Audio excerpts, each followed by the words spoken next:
खबर तफसील से। जेएनयू मुल्क मुखालिफ नारेबाजी के मामले में दिल्ली पुलिस ने चार्जशीट दाखिल कर दी है। पटियाला हाउस कोर्ट में दाखिल चार्जशीट में कन्हैया कुमार, उमर खालिद और अनिर्बन भट्टाचार्य समेत 10 अहम मुलजिम बनाए गए हैं। दिल्ली पुलिस ने 9 फरवरी 2016 के जेएनयू मुल्क मुखालिफ नारेबाजी मामले में दाखिल चार्जशीट में कन्हैया कुमार, उमर खालिद और अनिर्बन भट्टाचार्य और 7 कश्मीरी तलबा के नाम चार्जशीट के कॉलम नंबर 11 में रखे हैं। कॉलम नंबर 11 का मतलब ये है कि पुलिस के पास इनके खिलाफ पुख्ता सबूत मौजूद हैं और इन पर केस चलाया जा सकता है। बकिया 36 का नाम चार्जशीट के कॉलम नंबर 12 में रखा गया है, जिसमें डी राजा की बेटी अपराजिता और शहला मसूद के नाम शामिल हैं। कॉलम नंबर 12 का मतलब ये है कि पुलिस को उनके खिलाफ सबूत नहीं मिले। अदालत चाहे तो इन अफराद को तलब कर सकती है। चार्जशीट आइन की दफा 124A, 323, 465, 471 समेत मुख्तलिफ दफात के तहत पेश की गई है।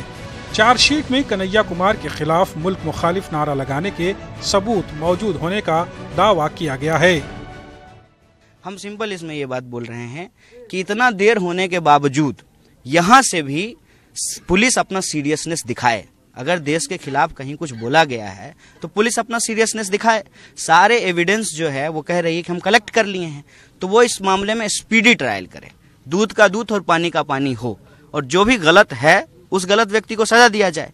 ये कॉन्फिडेंस हमको इसलिए है क्योंकि हम जेएनयू में पढ़े हैं। दूसरी जानिब जेएनयू तलबा यूनियन ने दिल्ली पुलिस की चार्जशीट को सियासी करार देते हुए अदलिया पर भरोसा जताया है। देखिए, एक तो है कि ये 3 सालों बाद हो रहा है और इस ऐसे टाइम में हो रहा है जब बीजेपी सरकार द्वारा 3 इलेक्शन वो हार गई है। तो मुझे ये लगता है कि ये एक पॉलिटिकली मोटिवेटेड केस है, ताकि जो बेसिक इशू है जिसके बारे में पूरी देश आज बात कर रही है, जो किसान हैं आज मार्च कर रहे हैं अपने डिमांड्स को लेके, और मुझे लगता है कि हमें जो देश का लॉ है, कानून है, उस पर पूरा भरोसा है। इस गवर्नमेंट के द्वारा 4 साल में कुछ नहीं किया है। फार्मर्स, स्टूडेंट्स, वर्कर्स, किसी का भी इशू उठा लो। अभी कल का ही 2 दिन पहले का न्यूज़पेपर उठा के 1 करोड़ के करीब के लोगों का नौकरी चली गई है। तो जब कुछ दिखाने के लिए नहीं है इस गवर्नमेंट को, तो उनको कुछ और जुमला चाहिए, जो उनका हमेशा का रहता है कि अभी पैट्रियोटिज्म उनका एक अलग सा जुमला चलता है कि नेशनल एंटी नेशनल के नाम पे लोगों को डिवाइड कर दो, and that is exactly the only thing they have to put forward कि लोगों को भड़काने के लिए। चार्जशीट में लगाए गए इल्जामात के मुताबिक कन्हैया कुमार को पहले से उस प्रोग्राम की जानकारी थी। 7 कश्मीरी तलबा जिनके नाम चार्जशीट में शामिल हैं, उनसे बिना गिरफ्तारी के पूछताछ की गई है। चार्जशीट कुल 1200 सफ़ात पर मुश्तमिल है। इस मामले में 90 गवाह बनाए गए हैं। Bureau report, news 18 Urdu. Uttar Pradesh में फर्जी इनकाउंटर के मामले में सुप्रीम कोर्ट ने यूपी हुकूमत को नोटिस जारी किया है। सीबीआई या एसआईटी जांच की मांग के लिए दाखिल अर्जी पर यह नोटिस जारी किया गया है। चीफ जस्टिस रंजन गोगोई ने मामले को निहायत ही संजीदा बताया है। इन्होंने कहा कि इस मामले में तफसील से समाअत होनी चाहिए। वाज़ेह है कि मामले की अगली समाअत 12 फरवरी को होगी। बुलंदशहर गौकुशी मामले में यूपी पुलिस ने गिरफ्तार किए गए 3 मुलजमीन नदीब, महबूब अली और अजहर के खिलाफ एनएसए लगा दिया है। पुलिस ने इन मुलजमीन पर इलाके में अमन अमान को बिगाड़ने का इल्जाम लगाया है। वाज़ेह है कि बुलंदशहर गौकुशी के नाम पर जबरदस्त तशद्दुद फूट पड़ा था, जिसमें इंस्पेक्टर सुबोध कुमार का कत्ल कर दिया गया था। वहीं उत्तर प्रदेश के बुलंदशहर में एक नई शरंगेजी सामने आई है। बुलंदशहर तशद्दुद मामले के अहम मुलजिम योगेश राज के पोस्टर पूरे जिले में चस्पा किए गए हैं। इन पोस्टरों में मकर संक्रांति की मुबारकबादियां पेश की गई हैं। वाज़ेह है कि योगेश बजरंग दल का जिला कोऑर्डिनेटर है और इस वक्त योगेश राज बुलंदशहर जेल में बंद है। जेल में बंद होने के बावजूद पूरे बुलंदशहर में योगेश के पोस्टर देखे जा रहे हैं। तशद्दुद के एक मुलजिम को बतौर हीरो पेश किया जा रहा है। शहरियत तरमीमी बिल 2016 के खिलाफ पूरे मुल्क में एहतजाज का सिलसिला शुरू हो चुका है। इसके खिलाफ दिल्ली के जंतर मंतर पर जेएनयू, डीयू और दिगर तलबा तंजीमों ने एहतजाज किया। तलबा ने मरकजी हुकूमत के खिलाफ नारेबाजी करते हुए कहा कि यह बिल लोगों को तकसीम करने के लिए लाया गया है। तलबा ने इस बिल के जरिए मुसलमानों के साथ नाइंसाफी का भी इल्जाम लगाया। तलबा के मुताबिक ये बिल हमारे आइन के खिलाफ है, क्योंकि आइन में मजहब की बुनियाद पर शहरियत नहीं दी गई है। मोदी सरकार ने, भारत की सरकार ने और जो मैं एक मुसलमान परिवार में जन्मूं तो मेरी नागरिकता खत्म हो जाए, आप एक हिंदू परिवार में जन्मे तो आपकी नागरिकता रहे, ये दलील किसी भी सभ्य समाज में, किसी भी डेमोक्रेसी में किसी के भी गले से नहीं उतर सकती है। सिटीजनशिप अमेंडमेंट बिल आया है, इस देश के अंदर कोई भी जो संविधान पसंद है, जो भी संविधान को मानता है, वो इस बिल का उसको तो विरोध करना ही चाहिए और सड़कों पे उतरना ही चाहिए, क्योंकि हमारे देश के संविधान में खास तौर पे लिखा है कि आप किसी की भी सिटीजनशिप को रिलीजन के बेसिस पे डिफाइन नहीं कर सकते, और इस बिल के अंदर वही सरकार ला रहा है जो सिटीजनशिप है उसको रिलीजन के बेसिस पे डिफाइन करके अपना जो उसका खुद का 2019 का एजेंडा है उसको आगे फर्दर कर रहा है। हमारा संविधान एक धर्मनिरपेक्ष के आधार पर बना हुआ है। ये जो बिल लाया है, इस बिल में मतलब सिर्फ नॉन मुस्लिम जो कम्युनिटी है उनको लाया गया है। ये जो संविधान, हमारा संविधान का इतना दिन से जो एक सेकुलर एक मतलब कैरेक्टर है उसको अटैक है। हम इस विषय पर हमको एतराज़ है, मतलब संविधान को जो अटैक हो रहा है। देखिए, शहरियत देने का कानून पहले से भी था। जो पड़ोसी देश जिसकी बात करते हैं, अगर वो बांग्लादेश की बात करते हैं तो बांग्लादेश में पहले भी से लोग आ रहे थे और एक कानून है, 15 साल आप रहेंगे, प्रोसेस करेंगे और उसके तहत आप कर दिए जाएंगे। लेकिन जो नया बिल आया है उसमें मुसलमानों को एक्सक्लूड करके ये बता दिया गया है कि मुसलमान जो हैं वो इस मुल्क में नहीं बल्कि मोदी सरकार में मुसलमानों के लिए एक्सेप्टेंस और कोई वेलकम नहीं है। यूजीसी नेट और दिगर इंट्रेंस इम्तहानात से कबल मुस्लिम व सिख समेत दिगर अक़लियती तलबा तालिबात को चेकिंग के नाम पर हरासा किए जाने के कई मामले सामने आ चुके हैं। ऐसे में कई तलबा इम्तहान देने से महरूम भी रह गए थे। तलबा की इन मुश्किलात को मद्देनजर रखते हुए दिल्ली अक़लियती कमीशन ने तमाम यूनिवर्सिटीज और तालीमी इदारों समेत कई तालीम से जुड़े सरकारी महकमों को एक सर्कुलर जारी किया है, जिसमें मुस्लिम और सिख समाज के तलबा और तालिबात को मजहबी लिबास पहनकर आने पर इन्हें हरासा नहीं किए जाने की हिदायत दी गई है।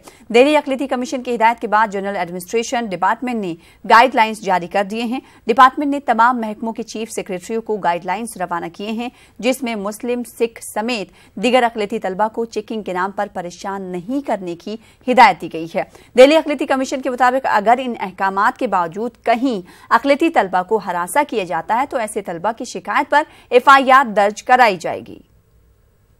को परेशानी होती है जब वो टेस्ट के लिए, इंटरव्यू के लिए या एग्जाम्स के लिए जाते हैं तो उनको वहाँ पर उनसे कहते हैं कि आप ये सब जो चीज़ें हैं हटाइए, निकालिए इसको, तो उनको बहुत दिक्कत होती है और बहुत से लोग इनकार कर देते हैं और फिर वो एग्ज़ाम में हिस्सा ही नहीं लेते या इंटरव्यू में हिस्सा ही नहीं लेते। ऐसी चीज़ बार बार हमारे सामने आई है। तो उसके बाद हम लोगों ने यहाँ पे सोचा, उसके बारे में एक जनरल ऑर्डर जारी कर दिया कि जो भी इस तरह की जो रिलीजियस जो सिग्निफिकेंस की चीज़ है, जैसे मुस्लिम औरतों के लिए स्कार्फ है और फुल स्लीव शर्ट है, इसको आप मना नहीं कर सकते हैं। ये इससे पहले ये फुल स्लीव को वहाँ पे कैंची लिए खड़े रहते थे और हाफ स्लीव काट देते थे उसको। रांची में वाक़ई मौलाना आजाद कॉलेज की एफिलिएशन रद्द होने का खतरा पैदा हो गया है। रांची यूनिवर्सिटी की एफिलिएशन कमेटी ने कॉलेज इंतजामिया को 3 महीने के अंदर कॉलेज के लिए 5 एकड़ जमीन हासिल करने की मोहलत दी है। यूनिवर्सिटी की इस हिदायत से कॉलेज इंतजामिया सरगर्म हो गई है। रांची के अपर बाजार में वाक़े मौलाना आजाद कॉलेज वाहिद मुस्लिम अक़लियती तालीमी इदारा है।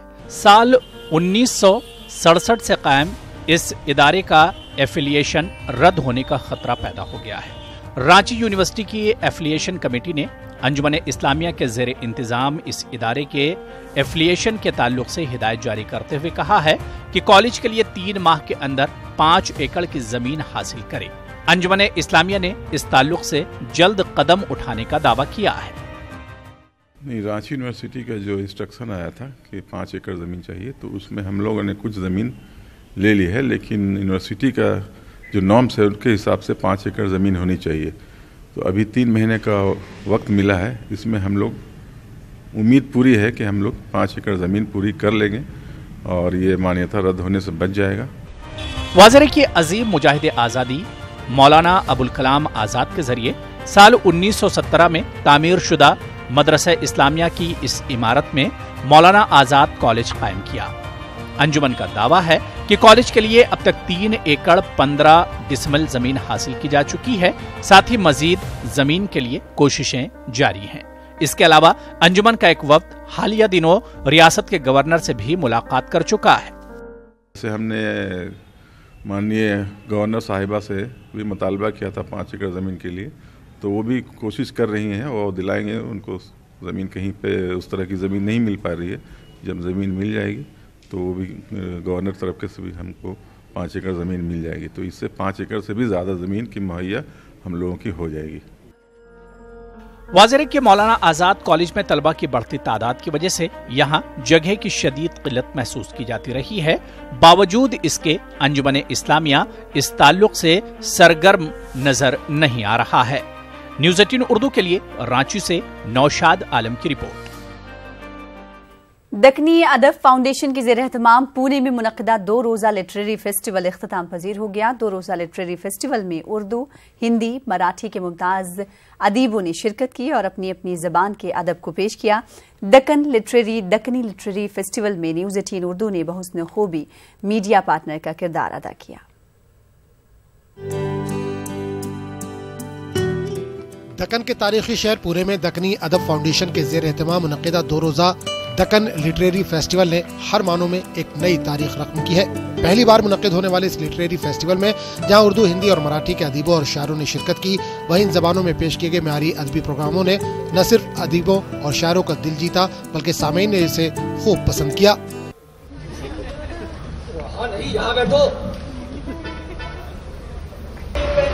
लॉलीपॉप खाता था, बड़ी शरारत करता था, याद आया। महोत्सव जो literature festival, Deccan literature festival जो हुआ है, ये बहुत ही कामयाब रहा है। दोनों दिनों में हम बहुत सारे लोग इसमें आए, बहुत लोग इसमें शामिल हुए और 3 ज़ुबानों के इस बार हमने साहित्य को यहाँ एक साथ लाया है। और जैसे कि मैंने कहा कि और भी दीगर ज़ुबानों का भी अगले साल के लिए हम इसमें शुमार करेंगे। जब भी हम लोग जयपुर लिटरेचर फेस्टिवल जाते थे तो हमेशा ये मन में बात आती थी कि पूना में ऐसा कुछ होना चाहिए जहाँ की इतने लिटरेचर के लवर्स हैं, म्यूज़िक लवर्स हैं, कल्चरल सिटी बोलते हैं। तो ये देख के बहुत खुशी हुई एंड आई एम होपिंग कि नेक्स्ट ईयर इससे भी ज़्यादा रिस्पॉन्स आएगा। 2 दिन का जो प्रोग्राम है दक्कनी अदब द्वारा किया गया और ये तमाम तरह की जितनी भी आर्ट फॉर्म्स हैं, संगीत है, शायरी है, नावल है, फिल्म है, इस सारे को जोड़कर 2 दिन का एक समझ लीजिए कुंभ यहाँ पर हुआ। दक्कन लिटरेरी फेस्टिवल का इनेकाद दक्कनी अदब फाउंडेशन के ज़ेर एहतमाम किया गया था। लिटरेरी फेस्टिवल में मुख्तलिफ प्रोग्रामों के गुलदस्ते के साथ साथ किताबों के शौकीन के लिए किताबों की भी दुकानें लगाई गई थी। बहुत ही सुंदर फेस्टिवल है और हिंदी, मराठी के लिए तो बहुत ही अच्छा है। इसमें जो पोएट्स है, जो बाकी लिटरेरी पर्सन्स है, तो उनकी सोच ऑडियंसेस तक बहुत अच्छी आती है। हिंदी, मराठी, उर्दू तो खैर हैं ही यहाँ की भाषाएं जो यहाँ डेक्कन लिट फेस्ट में जिनको शामिल किया गया और एक बहुत ही अलहदा अनुभव था ये हम सभी के लिए, सुनने वालों के लिए, यहाँ जिन्होंने शिरकत की उन सभी के लिए। जैसे आज मैंने एक चीज़ सीखी कि हर चीज़ इम्पॉर्टेंट है। बहर में लिखना भी इम्पॉर्टेंट है, नज़्म लिखना भी इम्पॉर्टेंट है, गज़लें लिखना भी इम्पॉर्टेंट है, लेकिन सबसे खूबसूरत होता है ख्याल। दक्कनी अदब फाउंडेशन के ज़ेर एहतमाम पुणे के महावीर जैन विद्यालय में मुनक़िदा 2 रोज़ा दक्कन लिटरेरी फेस्टिवल ने अपनी कामयाबी के जो नकोश मुरतब किए हैं वो इंतहाई अहम है और इस कामयाबी को देखते हुए मुंतज़मीन ने हर साल पाबंदी के साथ ऐसे मजीद प्रोग्राम का न सिर्फ ऐलान किया बल्कि आइंदा साल हिंदुस्तान के 7 ज़बानों में लिटरेरी फेस्टिवल के इनेकाद का भी यकीन दिलाया है।